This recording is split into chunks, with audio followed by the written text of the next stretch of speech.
So tell me, how does it feel to be here? It feels amazing because this is my dream since I was a kid. You know, when I was a kid, I talked to myself when I saw the TV. One day, I want to be the first Miss Universe from Indonesia. It was like 5 years old, but then I say to myself, it means that nobody is gonna be the winner of Miss Universe from Indonesia if I pray like that, right? Because I was saying like the first. But then it turns out until right now, nobody's become the Miss Universe from Indonesia. So I hope what I pray it becomes true, to represent my country, to, you know, share everything what we have, the beautiful things in Indonesia, the culture, the people, and especially my cause that I've been working since 2017 to, you know, represent me as the next Miss Universe. So you may make history as the first Miss Universe. I hope so. Tell me, what was it about that dream, that idea of being Miss Universe that so inspired you? What did you love so much about it? Yes, to be honest, since I was a kid, it was thinking about only princess things, right? I'm not lying, I'm not naive, but since I grow up, it becomes more than just a crown. It becomes more than just someone who's famous, but you have a voice.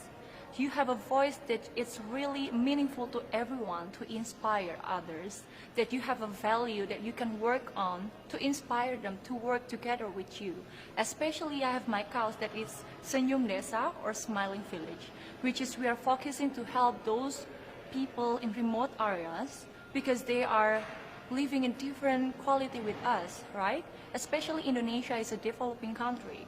We have inequality almost everywhere, in education, economy, healthcare system, security even.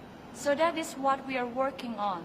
So this is the cause that I bring here to Miss Universe, and I hope that we can work together with Miss Universe organization, which we have already HIV awareness, we have Smile Train, to work together to collapse with mine so it can become more bigger, not only in my country to inspire those people, but also the universe, that we need to help those people who are in need.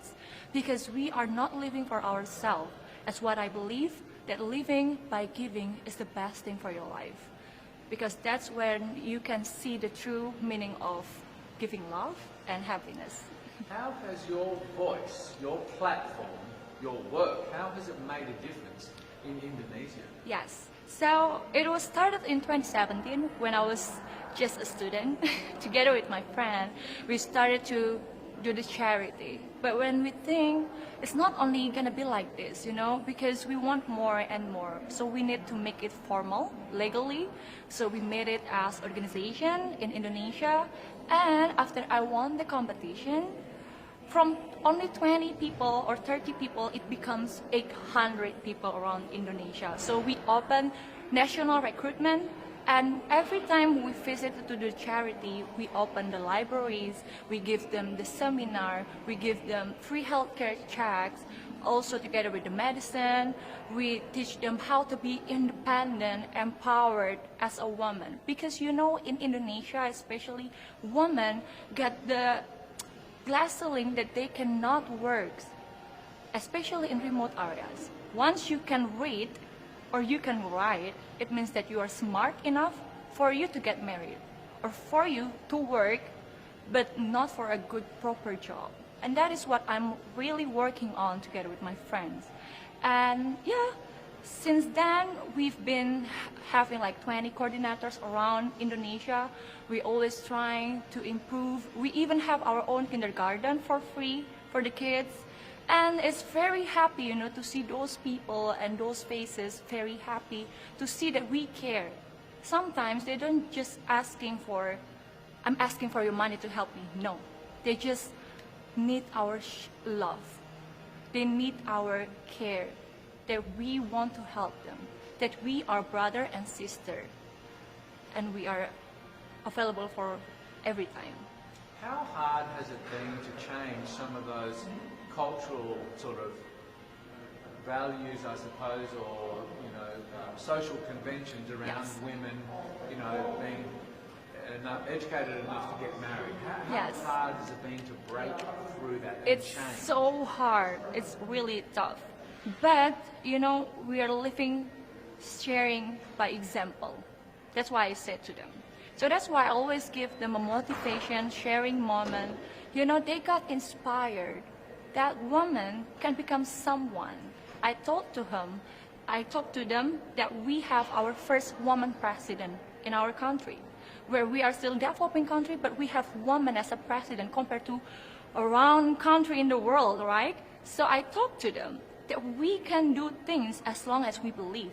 I gave them the example because I was born not in, you know, in a royal family that is rich, but I grew up making hard times to make my own career since 14 years old until I can standing here. Because I was like, before I cannot get everything that I want to, now I can, and I just don't want to live it by myself. I want to share it to them. So in the fact that, yes, it happens. Girls like really working hard to go to college, from what I really teach them, it's like so meaningful, you know, that they got inspired from it. So I hope this one share becomes another share and another. So I hope it's going to be very working on together with Miss Universe organization. Well, I really admire the work that you're doing. It's absolutely wonderful, and it sounds like Thank a lot you. of hard work. Yeah. But Miss Universe and what you do is also a lot of fun. Yes. Tell me about some of the fun moments that you really love about this job. The fun moment, you know, I met amazing people more and more every day. I learned things that I never know. I even learned how to do my own hair, how to do my makeup that is more correctly and perfectly, my nails too. Like, come on, right? So I become more independent right now. I become more cheerful. Like, I always talk to people, how about my life, so it's inspiring them also. So the fun thing is, everyone in Indonesia before was bullied me, because they thought that I cannot speak, they thought that I cannot good in English. I was not good in English before. But I showed it to them that I want to learn every day, the whole my reign until right now, so I can represent my country in a good way. Would you say that being involved in Miss Universe and being Miss Indonesia has given you sort of much more confidence, and the confidence to think that anything is possible? Great, yes, that's true. Because, you know, people before don't trust me that I cannot speak in English. Now, here I am. So nothing is impossible. That is also my hashtag that I always share since 2017, my first pageant in Indonesia for Go to Miss Universe when I was 19 years old. So this is my second. So that from that, my hashtag is nothing worth having comes easy. I always post it every time I post a photos. So it's to share to everyone that what you see in Instagram is something that is only beautiful things. You don't see how they work hard for that. You don't see how they are trying to get that point. So you just have to work on to get that point for yourself, for your future. Well, your English is beautiful, and I learned Thank Indonesian you. when I was in high school, and your English is much better than my Indonesian. Thank Selamat, you. and that's about it. Thank you. Tell me about, like now, here and now, where this is Miss Universe. This week, you are competing for that. How does that feel? It feels like a dream come true, for real. Because this is every woman's dreams in the world, you know, to represent their country, to meet all the beautiful ladies, to share their cause. Because they are not only a woman that is beautiful and pretty, tall, but they have the confidence, they have the cause to fight for and to work together with the world. You know, when I was a young girl, I used to watch Miss Universe on the television, and I thought, it's so far, it's so big, I can never get there. But to actually be here right now, knowing that in just a couple of days I'll be on that stage, whew, I'm just so incredibly happy, and to be representing for my home country, Thailand. I'm in awe, I'm in shock, and it's the best feeling in the world. I'm so blessed to be here. And I cannot wait to be on that stage and really perform and make my country proud. Well, first of all, congratulations. How does it feel to be here? Thank you. It feels amazing. I cannot believe that I'm here. You know, with the COVID situation, I'm so glad that we're all here and that there's so many girls that are able to be a part of this competition. And what it makes me realize is that the world isn't that big. When you see all the girls in the auditorium together from different countries and everyone is so nice and so lovely, they're so warm, and I can't wait to get to know everyone. And also it's so unique to see that everyone was born into such different cultures, different languages, but we're all here together to tell our stories. And tell me about your journey, your road to getting here, you know. Just I know you obviously was Thailand, but the physical journey to get here, did you just hop on a plane and get here and it was that easy or no? Oh my goodness. Well, Thailand is very far away.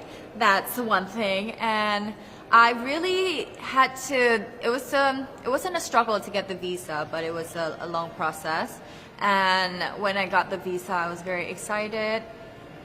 But the journey here, the physical journey, if you can believe it, it was more than 30 hours all the way from Thailand, yes. So I had to make a stop at Istanbul. And the layover was 8 hours there. Oh my goodness. But it was so amazing. I'm so blessed that some of my teams were able to come with me as well, my national directors. So they were there to keep me company, making sure that I'm okay, and, you know, giving all the support. And in a world of COVID where you can't have family and friends, you know, come with you potentially, Yes. How important is that support here on the ground? How important is it to know that, you know, people at home are behind you? Oh my, it's absolutely everything. Knowing that you've got that support, it is the motivation that keeps me going every day. Every time I see a message online and they're saying that they're supporting Thailand, and you know, it's so nice to see the nation coming together to support their candidate, to support their representative, and it's just how a country thrives, because we cannot thrive alone. We have to move forward together. Yeah. So I believe though that there are some super fans that did make it here. Can you tell me about those super fans that are just out there? Oh, they are so amazing. Every time I come down, they would be screaming, Thailand, Thailand, Thailand. We came down here at 7:30 in the morning and they're already there. I think they're camping out there. But they've been so supportive, and I actually know quite a few of them. Some of them are big YouTubers in Thailand and flew all the way here just for the competition. But you know, pageantry is so big in my home country, and it's almost like a national sport. So the whole country gets behind it. They're very supportive, you know, and they're just right behind you. And I just want to say thank you to them for being here. I know that not a lot of people were able to be here, but I want to say thank you, because every time I walk down and I hear Thailand, it makes me smile. It puts a smile on my face, and it makes me want to make my day better. I want to go better, and I want to go in with 100% to do whatever it takes. Wonderful. One last question, a couple last questions. How has it been on the ground? How has, you know, the week sort of been unfolding? What is your day-to-day like? Give your fans at home and give our viewers a sense of what it's like. What is it like here? It is incredible. It's an incredible journey to have been able to meet all of the girls, because you know, when you know of each other online and you've been messaging, you're on WhatsApp, there's a WhatsApp group, you've been talking, but then to actually come here and meet them in reality, it's just a whole different feeling. And it's just so nice to get to know them better and to know their stories, because each of them are so inspiring and they're so empowering, and they have different stories that make them the woman that they are today. And I think it's just unique to get to know them. In some countries, sport is like the national pastime. That's But in true. the Philippines, some might say that pageantry is the pastime. That's true. You know what? In the Philippines, we have pageants all over the places. Yes, we have pageants in the barangay, in school, national, local. That's why we really love Miss Universe. It's like it's giving pride and putting the Philippines back on the pedestal. That's why there's an added pressure as a candidate coming from a pageant-loving country. But it's a good pressure. I always look up to our former Miss Universe Philippines. They really did well in the competition. And now this is my time to show who I am, to offer what Rabiya can show to the rest of the universe. So I'm very happy, and at the same time, I'm excited to make all my kababayans proud, and hopefully I do. Why do you think it is that the Philippines love pageants? They have appreciation for beauty. We do love pageant because we used to think that we wanted to be included in the world, I have to be honest, in the Philippines, my skin color used to be not the standard of beauty. I was obsessed whitening my skin because these are the kinds of beauty queen we see on the mainstream. But things were different now. That's why I'm very proud to be a morena. In the Philippines, we call it morena. It's brown skin girl. And to be able to represent, my color, my identity as a true Filipina. Tell me about your journey to being crowned Miss Philippines. In a world that, in a country, I should say, that loves pageants. That must have been a very intense process. Tell me about, your journey to being Miss Philippines. Well, my journey was crazy. You know what? I started to be a dark horse. Nobody noticed me. Nobody knows I was in the competition up until the preliminary and the coronation night. And when I won, I received different comments. Of course, there were people who didn't expect me to do well, who think that I cheated. That's why I need to redeem myself in Miss Universe. I really need to do well in this competition. And the thing is, I love pressure. I love criticism. I get better every day with that. You tell me I cannot do that, I turn to you and I'm gonna say that, no, I can do it for myself. Good for you. So how does it feel then to be on the global stage? How do you feel to be here in this moment, right now? It's crazy, but I'm overwhelmed with the support, not just from the Filipino community, but also from Thailand, Latin countries who do appreciate me as a candidate, as a person. It motivates me that I am beautiful, I can offer so much in this world, and when somebody believes in you, it gives you that extra energy to really do well and perform well. Do you have a sense with the girls, all of the girls competing, you're competing, but is there a sense of camaraderie with all of the girls? Is there a real spirit to, sort of motivate each other to do better? You know what? I have a different idea about Miss Universe. I thought it's gonna be very competitive, in a healthy way, well, of course. But now I can see every girl helping each other, from fixing those hairs, from trying to zip up those outfits. It speaks of the closeness and the kind of camaraderie that we want to have. The goal of Miss Universe is not just to crown one girl, but also to build a genuine and long-lasting friendships among us. Would you say within the Miss Universe world, the contestants, is there a sisterhood? Are you sisters? There is sisterhood. I can say I was able to talk to different representatives from different backgrounds, different cultures. And despite our differences, there's so much to be highlighted in what binds us together. And that is because we want to empower women. We want to have our advocacies. We want to speak for the things that we love. And that's a celebration of women and the beauty that we have. So coming out of this week, obviously you would love to be crowned Miss Universe. Of course. And that would be wonderful, of course, for any of you. But what else will you take out of this week? What do you think you'll feel at the end of this week, regardless of the result? How will you be a different person? It's the growth and the development that I was able to have during preparing for this journey. I will be honest, there was a moment that I lost my identity because I was put under pressure. I was in that position in which I feel like I'm not good enough. I'm not a good representative of my country, but I was able to bounce back stronger. And if I was able to do that for Miss Universe, I will be able to do that in life. That is my greatest takeaway from Miss Universe. Okay, so the Philippines have huge amount of fans. Yes. I want you to give us a little bit of a message to the fans here and at home. But send a message. What would you say to all the fans in the Philippines? To all my fans from the Philippines and from all over the world, maraming salamat po. Thank you so much for loving me and for believing in me. It means a lot to somebody who is so naive in this industry, who has no idea how to become a beauty queen on the first day of my journey. But because of your love and support, I was able to be the woman that I am today. And regardless of the result, I may or I may not win the crown, but one thing is for sure, I'm gonna make it all.